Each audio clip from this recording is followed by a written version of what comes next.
Got a new tyre, put the Moose in it, give it a crack. Same run we pre-ran with, so I really like these Dunlop MX-71s and I think it'll be good. Then did our fuel drop this morning, got all that sorted, and now we're just scrutineering tonight. I think Riley's done. I just got to fit the tyre Moose rim back on and ready to go, look good. So my GoPro battery died for scrutineering night, so I didn't get much footage, but I did pull this interview. Welcome back to the 43rd running of the Finke Desert Race. Now, we spoke with Megan Johnson about an hour ago about crashing last year. She had to be airlifted from Finke, and that was the way that she finished that race. She's come back this year because that's her way of literally, use that old cliche, get back on the bike to really tell Finke what to do instead of Finke telling her what to do. Well, let's extend that same story out 10 years.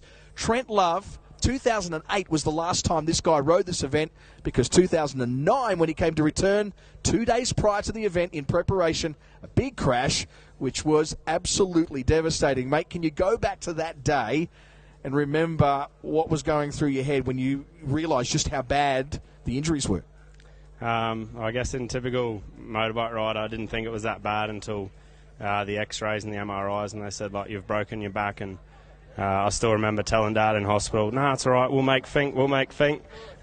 So I was pretty drugged up, but yeah. And then reality kind of sunk in once they said you'd be in a wheelchair. Yeah, that's pretty full on. You're not in a wheelchair tonight, Trent. I mean, that must be testament to how hard you've worked and what's been the process over the last 10 years. Yeah, so I was in a wheelchair for about 6 months and then another year on crutches learning to walk, and then from that period just slowly getting little gains back. Still will never go back to 100%, but pretty good, I guess, considering. And back on a bike and being able to do it.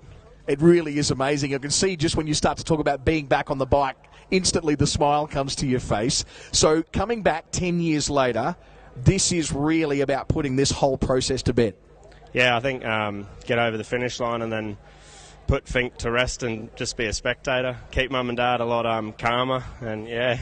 I can't imagine Mum and Dad would be that happy about the idea of you coming back and doing this again.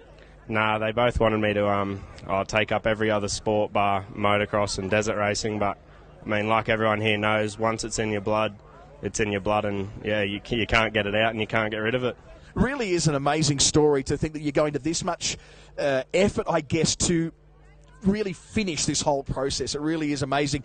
Let's go back to 2008. That's the last time you did see this event. How much has it changed? Yeah, it's pretty wild. I mean, the event now is amazing, how big it is and how well run it is. And yeah, it's up there with the best, I think, in the world. It's easily the biggest and best race in Australia, and as you can see by the crowd, like it's amazing. It really is amazing, and this guy is amazing too. Best wishes, Trent Love, out there for Prologue tomorrow, putting this thing to bed. We're going to take a very, very short break, and we'll be back with David Walsh straight after this. Walking into old start finish for Prologue. Got some signing on and all that fun stuff.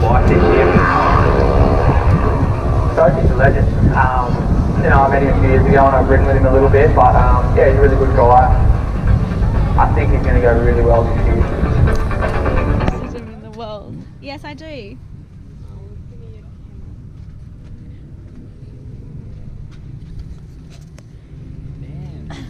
There you go.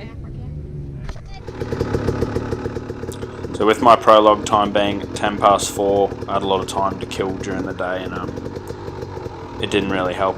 It just kind of stressed me out a bit more, because you just want to get it over and done with. You're sitting there waiting and waiting and waiting. So I had some big goals. I wanted to Prologue in under 6 minutes and get it in the top 100.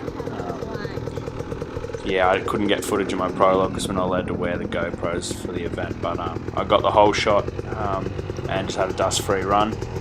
Ended up finishing 92nd with a time of 6 minutes 9 seconds.